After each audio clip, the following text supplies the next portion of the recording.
로마서 1장 18절로부터 32절까지의 말씀을 우리 한 목소리로 함께 읽겠습니다. 하나님의 진노가 불의로 진리를 막는 사람들의 모든 경건하지 않음과 불의에 대하여 하늘로부터 나타나나니 이는 하나님을 알만한 것이 그들 속에 보임이라. 하나님께서 이를 그들에게 보이셨느니라. 창세로부터 그의 보이지 아니하는 것들 곧 그의 영원하신 능력과 신성이 그가 만드신 만물에 분명히 보여 알려졌나니 그러므로 그들이 핑계하지 못할지니라. 하나님을 알되 하나님을 영화롭게도 아니하며 감사하지도 아니하고 오히려 그 생각이 허망하여지며 미련한 마음이 어두워졌나니 스스로 지혜 있다 하나 어리석게 되어 썩어지지 아니하는 하나님의 영광을 썩어질 사람과 새와 짐승과 기어다니는 동물 모양의 우상으로 바꾸었느니라.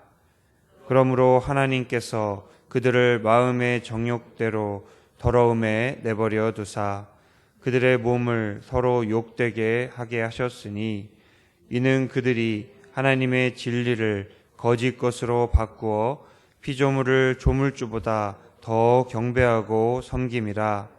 주는 곧 영원히 찬송할 이시로다. 아멘. 이 때문에 하나님께서 그들을 부끄러운 욕심에 내버려 두셨으니 곧 그들의 여자들도 순리대로 쓸 것을 바꾸어 영리로 쓰며 그와 같이 남자들도 순리대로 여자 쓰기를 버리고 서로 향하여 음욕이 부릴 듯 하매 남자가 남자와 더불어 부끄러운 일을 행하여 그들의 그릇 때문에 상당한 보응을 그들 자신이 받았느니라. 또한 그들이 마음에 하나님 두기를 싫어하매 하나님께서 그들을 그 상실한 마음대로 내버려 두사 합당하지 못한 일을 하게 하셨으니 곧 모든 불의, 추악, 탐욕, 악의가 가득한 자요 시기, 살인, 분쟁, 사기, 악독이 가득한 자요 수군수군하는 자요 비방하는 자요 하나님께서 미워하시는 자요 능욕하는 자요 교만한 자요 자랑하는 자요 악을 도모하는 자요 부모를 거역하는 자요 우매하는 자요 배약하는 자요 무정한 자요 무자비한 자라. 그들이 이 같은 일을 행하는 자는 사형에 해당한다고 하나님께서 정하심을 알고도 자기들만 행할 뿐 아니라 또한 그런 일을 행하는 자들을 옳다 하느니라. 아멘. 네, 담임 목사님께서 지금 울산으로 세미나를 가시게 되어서 오늘은 제가 로마서를 시작하는 날인데 로마서 1장에서 3장, 특별히 오늘 2장 말씀을 가지고서 함께 말씀을 나눠보고자 합니다. 로마서는 우리가 잘 알고 있는 것처럼 사도 바울이 쓴 서신서입니다. 어디 로마서, 빌립보서 이런 말들이 붙을 때에는 그 지방에 있는 교인들에게 쓰는 사도 바울의 서신이라는 말입니다. 그래서 고린도전서는 고린도 교회에 있었던 교인들에게 쓰는 서신이고 갈라디아서는 갈라디아에 있는 교인들에게 쓰는 서신, 이런 식으로 우리가 이해를 하게 되는데 오늘 우리가 읽게 된 로마서 말씀도 로마에 있는 교인들에게 쓰는 사도 바울의 서신이다라고 이해하시면 되겠습니다. 그런데 특별히 로마서가 다른 사도 바울의 서신들과 구분이 되는 것은 로마에 있는 교회는 사도 바울이 세운 교회가 아니라는 것입니다. 대부분의 교회는 사도 바울이 1차 전도여행, 2차 전도여행을 거쳐서 직접 그곳의 사람들과 만나고 또 그 사람들에게 복음을 전하고 권면해서 그곳에 교회를 세운 경우가 대부분인데 로마서와 같은 경우 또 로마에 있는 교회와 같은 경우는 사도 바울이 그곳에서 직접 교회를 세운 것이 아니라 이미 세워져 있는 교회에 사도 바울이 편지를 쓴 경우가 우리가 오늘 읽은 로마서라고 이해할 수 있는 것입니다. 그러다 보니까 그곳에 있는 사정들을 사도 바울이 속속들이 알고 있지는 못합니다. 고린도전서와 같은 경우나 다른 서신서들 같은 경우에는 그곳에 있는 사람들과 긴밀히 연락을 주고받으면서 그곳에 어떠한 일들이 있었는지, 또 어떠한 문제로 그 교회가 고통당하고 있는지, 또 다투고 있는지를 상세하게 알고 있습니다. 그래서 그것에 대해서 사정들을 잘 알고 그것에 대한 해결책들을 편지로 써서 이렇게 보내주는 것을 보게 되는데, 그러한 것들에 비하면은 로마서에 있는 내용들은 그곳에 있는 사람들이나 상황들이나 어떤 문제들에 대해서 정확하게 알고서 쓴 글은 아닙니다. 그렇기 때문에 로마서가 다른 편지들에 비해서 구체성이 약간 떨어지고 신학적이고 철학적인 내용들이 많이 담겨 있는 것을 우리가 보게 됩니다. 우리가 로마서를 읽을 때 어려워하는 이유가 바로 여기에 있습니다. 많은 서신서들 중에서 우리가 제일 어려운 서신서를 꼽으라면은 아마도 로마서와 히브리서가 될 건데, 그만큼 로마서는 함축적인 글로 이야기를 하고 있고 신학적인 글들 또 철학적인 글들로 로마에 있는 성도들에게 권면을 하고 이야기하는 것을 보게 됩니다. 그래서 특별히 로마서를 읽을 때에는 그 스토리텔링적으로 읽는 것이 아니라 한자 한자 또 한 구절 한 구절을 묵상해 가면서 그것을 곱씹어 보면서 읽기를 권면해 드리는 것이 많이 있습니다. 우리가 묵상을 흔히 되새김질에 많이 비유하고는 하죠. 그래서 소가 음식물을 먹었을 때에 한 번 씹고 삼키는 것이 아니라 그것을 다시 반추해서 또 씹고 삼키고 다시 반추해서 씹고 또 삼킬 때에 그것이 잘 소화가 되는 것처럼, 특별히 로마서의 이 말씀을 읽을 때에 우리가 읽었던 말씀을 한 번 씹고 또 그것을 다시 반추해내서 다시 씹으면서 계속해서 되새김질을 할 때에, 묵상을 할 때에 그 말씀이 더욱더 많이 이해되고 또 우리의 마음속에 깊이 새겨지게 됨을 우리가 잘 알고 있습니다. 그래서 오늘부터 이제 로마서를 읽게 될 터인데 한자 한자를 정독해 가시면서 또 한자 한자를 묵상해 가시면서 읽으셨으면 좋겠습니다. 이렇게 로마서는 굉장히 좀 다른 서신서들에 비해서 어렵고 조금 소화하기 좀 힘든 내용들을 다루고 있는 것은 사실이지만, 그렇다고 해서 다른 맥락의 이야기를 하고 있지는 않습니다. 사도 바울의 여느 서신서와 마찬가지로 로마서도 복음이라는 동일한 맥락 안에서 이야기하고 있는 것을 우리가 보게 됩니다. 그 복음이라는 것은 우리가 우리 죄로 인해서 죽을 수밖에 없게 되었지만 하나님의 은혜로 구원받게 되었음을 우리에게 자세히 알려주는 것입니다. 그 이전에는 우리가 죄인이었고, 그 이전에는 우리가 하나님으로부터 멀리 있는 사람이었고, 또 심판받고 구원받지 못할 그러한 존재들이었지만 하나님의 은혜로 하나님께서 당신의 독생하신 아들 예수 그리스도를 우리에게 보내주심으로 말미암아 예수님께서 우리를 대신해서 십자가에서 죄를 지시고 그 예수 그리스도를 우리가 믿기만 하면 누구든지 구원을 받을 수가 있게 되었다는 것입니다.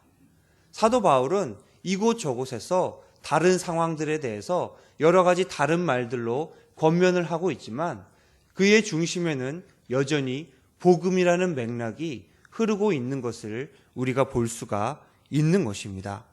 그래서 그 예수 그리스도, 언제나 복음서도 예수 그리스도에 대한 책이지만 사도 바울의 서신, 또 베드로의 서신, 야고보의 서신도 여전히 예수 그리스도 그리고 복음이라는 맥락 안에서 동일하게 흘러가는 것을 우리가 볼 수가 있습니다.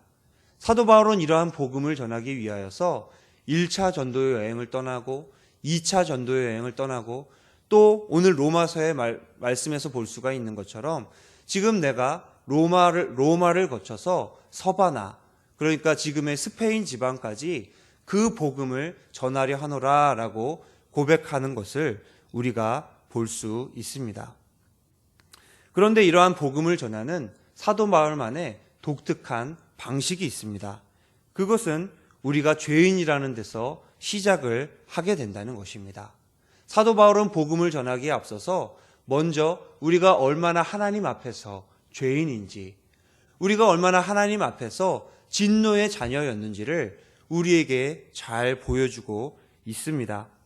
우리가 죄인이라는 사실을 분명하게 자각하고 그것을 깨달을 때에 예수님의 복음을 잘 받아들일 수가 있는 것입니다. 예수님께서도 복음서에서 우리에게 분명하게 말씀하십니다. 건강한 자에게는 의사가 쓸데없고 병든 자에게라야 쓸데가 있느니라. 그 말은 자신이 병들었다는 사실을 깨달을 때에야 그 사람이 병원에 찾아가게 되고 또 의사의 말을 듣고 그 처방전을 받아들인다는 말입니다. 우리가 복음을 받아들이는 것도 마찬가지입니다. 우리가 하나님 앞에서 얼마나 영혼이 병들어 있는지, 또 우리가 얼마나 죽을 수밖에 없는 그러한 부족한 사람들인지, 얼마나 우리의 생명이 지금 지옥을 향하여서 달려가고 있는지를 우리가 분명하게 깨닫고 그 사실을 우리 마음속에 깊이 새길 때에야 예수님의 복음을 받아들일 수가 있다라는 것입니다. 그렇지 않고서는 우리가 건강하다, 나는 여전히 영혼이 잘 된다라고 스스로 자만하다가는 예수님의 복음을 받아들일 수가 없습니다. 실제로 복음서를 보면은 예수님의 복음을 받아들이는 많은 사람들이 어떤 사람들입니까? 세리, 죄인들, 또 많은 이 세상에서 소외된 사람들이 오히려 예수 그리스도의 복음을 받아들이는 것을 보게 됩니다. 오히려 자신이 의인이라고 말하는 사람들, 서기관과 바리새인들, 또 사두개인들과 같이 자신의 영적 상태에 대해서 오히려 자각하지 못하고 나는 의인이다, 나는 구원받을 사람이다, 나는 그 누구의 도움도 필요 없는 그런 사람이다 라고 말하는 사람들이 예수 그리스도의 복음을 배척하게 되는 것을 우리가 볼 수가 있는 것입니다. 이처럼 사도 바울은 복음을 전하기에 앞서서 우리가 얼마나 죄인인지를 우리에게 분명하게 깨닫게 하고 있습니다. 오늘 로마서의 말씀도 마찬가지입니다. 로마에 있는 성도들을 포함해서 모든 사람들이 얼마나 죄인이었는지를 사도 바울이 분명하게 깨닫게 하고 있습니다. 그래서 오늘 말씀에 있는 21절에서 23절 말씀을 우리가 한번 같이 읽어보도록 하겠습니다. 21절에서 23절의 말씀 한번 같이 읽어보겠습니다. 시작.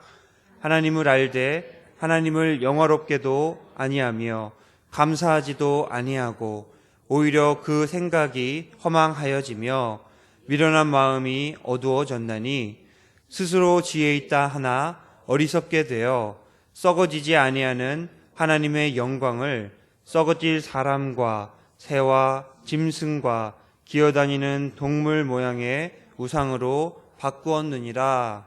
그래서 사람들이 우상 숭배를 하면서 얼마나 지금 하나님으로부터 멀리 있는지, 당신들이 얼마나 지금 죄인이고 잘못 살아왔는지에 대해서 사도 바울이 이야기하고 있는 것을 보게 됩니다.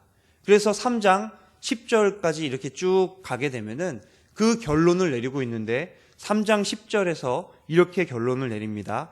의인은 없나니 하나도 없으며 깨닫는 자도 없고 하나님을 찾는 자도 없느니라 라고 이야기를 하면서 모든 사람들이 하나님 앞에서 죄인일 수밖에 없음을 사도 바울이 지금 로마서 1장부터 3장 중반까지 계속해서 우리에게 이야기하는 것을 볼 수가 있습니다. 그럼에도 불구하고 하나님께서 그 아들 예수 그리스도를 우리에게 보내셨고 그 예수 그리스도를 십자가에 달려 죽게 하셨고 그 은혜로 말미암아 우리가 살아나고 또 구원받을 길을 열어주셨음을 쭉 로마서의 말씀을 통해서 그 논지를 이어가는 것, 흐름을 이어가는 것을 우리가 로마서에서 볼 수가 있는 것입니다. 이러한 맥락 안에서 로마서를 계속해서 읽어가시면 좋을 것 같습니다. 이렇게 앞부분에서 사도 바울이 우리가 죄인 되었음을 이야기를 하면서 그 이야기를 할 때에 우리의 눈에 이렇게 띄이는 말씀들을 우리가 보게 됩니다. 그것은 하나님께서 우리들을 내버려 두셨다라는 것입니다. 하나님이 우리를 붙들고 있는 것이 아니라 그냥 그렇게 하도록 내버려 두셨다라는 말이 3번 반복해서 나오는 것을 보게 됩니다. 그래서 24절을 보면은 그러므로 하나님께서 그들을 마음의 정욕대로 더러움에 내버려 두셨다라고 이야기하고 있고, 또 26절을 보면은 이 때문에 하나님께서 그들을 부끄러운 욕심에 내버려 두셨으니 라고 이야기하고 있습니다. 또 28절을 보면은 그 마지막에 그들을 그 상실한 마음대로 내버려 두셨다라고 이야기하는 것을 보게 됩니다. 우리가 하나님에 대해서 여러 가지로 두려워하는 것들이 많이 있지만 정말 하나님의 무서운 모습이 무엇일까요? 정말 우리가 두려워해야 되고 또 겁내야 될 하나님의 모습이 있다면 그것은 아마도 포기하시는 하나님의 모습이 아닐까 그렇게 생각합니다. 하나님께서 차라리 분노하시고 우리에게 고난을 주시고 때로 우리를 징계하시는 것은 정말 우리가 두려워해야 될 일이 아닙니다. 오히려 하나님께서 우리를 여전히 사랑하고 계시기 때문에, 여전히 하나님께서 우리를 포기하지 않으셨기 때문에, 하나님께서 지금도 우리를 질투하심으로 사랑하시고 있기 때문에 때로는 하나님께서 우리에게 고난을 주기도 하시고 때로는 우리를 징계하기도 하시고 때로는 우리를 가시밭길 어려운 길로 인도하기도 하신다라는 것입니다. 하나님의 가장 중요한 속성 중에 하나는 질투하시는 하나님이다라는 것입니다. 십계명을 우리에게 전해주실 때에 다른 우상들을 섬기지 말라, 우상들 앞에 절하지 말라라고 말씀하시면서 나 여호와는 질투하는 하나님이라라고 우리에게 말씀하고 계십니다. 그 말씀은 우리를 사랑하신다는 말입니다. 사랑하지 않고서는 하나님이 우리를 질투하실 수가 없습니다. 하나님이 우리를 사랑하시기 때문에 질투하기도 하시고 질투하시기 때문에 우리를 하나님께로 돌이키게 하기 위해서 때로는 고난도 주시고 어려움도 주시고 또 망하게도 하시고, 그래서 우리가 하나님을 바라보게끔 하나님이 우리의 길을 인도하신다라는 것입니다. 하나님께서 다윗 왕을 그토록 사랑하셨지만 오히려 사랑하셨기 때문에 그가 잘못했을 때에 굉장히 심한 징계를 가하기도 하시고 고통 가운데도 있게도 하시고 또 이곳저곳으로 방황하게도 하셔서 그가 하나님만 붙들게 하시는 것을 보게 됩니다. 하지만 사울 왕을 하나님께서 버리셨을 때에 더 이상 그가 왕의 제목감이 아니라고 판단하시고 그를 버리셨을 때에는 더 이상 고난도 찾아오지 않고 더 이상 말씀도 찾아오지 않고 아무것도 응답이 오지 않는 것을 보게 됩니다. 결국에는 사울 왕이 블레셋과의 전투에서 하나님의 아무런 도움도 받지 못하고 비참하게 죽어가면서 심판을 받는 것을 우리가 볼 수가 있는 것입니다. 이처럼 하나님께서 포기하신다는 것, 하나님께서 버리신다는 것만큼 우리에게 무서운 일이 없는 것입니다. 하나님이 우리를 사랑하시기 때문에 때로는 고난도 주십니다. 때로는 우리를 훈계하기도 하십니다. 그리고 우리가 이곳저곳으로 부딪히게도 만드십니다. 그렇기 때문에 우리가 오늘 하루 겪는 그 고통은 고통이 아니라 오히려 하나님의 사랑이고 하나님의 축복이 될 수 있음을 우리가 알 수 있는 것입니다. 그러한 하나님의 사랑을 이해하면서 오늘 하루 살아가시는 동안에 승리하실 수 있기를 간절히 축원합니다. 함께 기도드리겠습니다.